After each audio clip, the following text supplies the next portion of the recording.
Captain Vijayakanth அவர்களின் தவ புதல்வன் சண்முக பாண்டியன் விஜயகாந்த் அவர்கள் கிட்டத்தட்ட பார்த்திங்கன்னா கேப்டன் சண்முக பாண்டியன் என்று இப்போ கிட்டத்தட்ட ஒரு 4 திரைப்படங்களில் நடிச்சிட்டு வராரு. அடுத்த புதிய திரைப்படத்திற்காண்டி சண்முக பாண்டியன் அவர்கள் வெளிநாட்டு பயணத்தை கொஞ்சம் மேற்கொண்டிருக்காரு. கிட்டத்தட்ட பார்த்திங்கன்னா இப்போ டெய்லி ஜிம்முக்கு போகிறாரு, உடம்பை கட்டுமுட்டுமாக வச்சுருக்கிறாப்புல.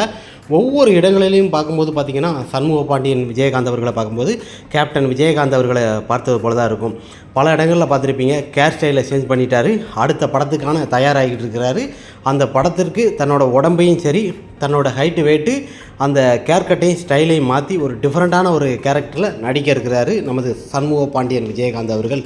இப்போ பார்த்திங்கன்னா சீனா மற்றும் பல நாடுகளில் வெளியில் போயிருக்கிறாரு. அங்கே போன ஒரு கிளிக்காக ஒரு ஸ்டைலான ஒரு லுக்கிங் வீடியோவை, ஸ்டெப் மூமெண்ட்டை அப்படியே ஒரு புகைப்படத்தை தன்னோட ட்விட்டர் பக்கத்துலேயும் இன்ஸ்டா பக்கத்துலையும் பதிவு பண்ணியிருக்காங்க சண்முக பாண்டியன் விஜயகாந்த் அவர்களை பொறுத்த வரைக்குமே.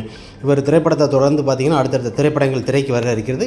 வருடத்துக்கு 2-3 திரைப்படங்களில் சண்முக பாண்டியன் அவர்கள் கன்ஃபார்மாக நடிக்க. அப்படின்னா வருடத்துக்கு 2-3 திரைப்படங்கள் நடித்தா தான் திரைத்துறையில் கேப்டன் விஜயகாந்த் அவர்களை போல் நிலைத்து நிற்க முடியும்.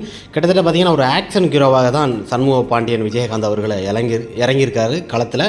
கிட்டத்தட்ட நம்ம எதிர்பார்த்த அளவுக்கு சூப்பராக ஒரு நடிகராக இப்போ களம் வந்திருக்காரு. கேப்டனை நம்ம திரையில் எப்படி ரசித்து பார்ப்போமோ அதுபோல் சண்முக பாண்டியன் ரசிகர்களும் சண்முக பாண்டியனை கொண்டாடுகிறாங்க. சண்முக பாண்டியன் என்ற ரசிகர் மண்டபம் பார்த்திங்கன்னா எல்லா ஊர்களிலையும் வைக்கப்பட்டு இருக்கிறது. அடுத்தடுத்து கண்டினியூவாக ஒவ்வொரு திரைப்படங்களும் எத்தனை தோல்வி வந்தாலும் தயங்கப்படாது. கேப்டன் விஜயகாந்த் அவர்கள் பல தோல்வி படங்கள் கொடுத்திருந்தாலும் பல வெற்றிகளை கண்டவர் தான் கேப்டன் விஜயகாந்த். அதுபோல் சண்முக பாண்டியன் விஜயகாந்த் அவர்கள் அடுத்த கட்ட படப்பிடிப்பிற்காக தன்னோட உடம்பு, தன்னோட கேர் ஸ்டைலு எல்லாத்தையும் சேஞ்ச் பண்ணி தன்னோட ஒரு புதிய படத்தை அப்டேட் கொடுத்துருக்கிறாரு. ரசிகர்களுக்கு உற்சாகம் ஏற்றும் அளவுக்கு நம்ம சண்முக பாண்டியன் விஜயகாந்த் அவர்கள் பொதுவாக ஸ்டேட்டஸ் எதுவும் போட மாட்டார், கிட்டத்தட்ட ரொம்ப விரும்ப மாட்டார். ஆனால் ஒரு புதிய திரைப்படத்தை என்று வெளியிட்டிருக்கிறாரு. அடுத்த படத்திற்காக தயாராகி கொண்டிருக்கிறார் சண்முக பாண்டியன் விஜயகாந்த்.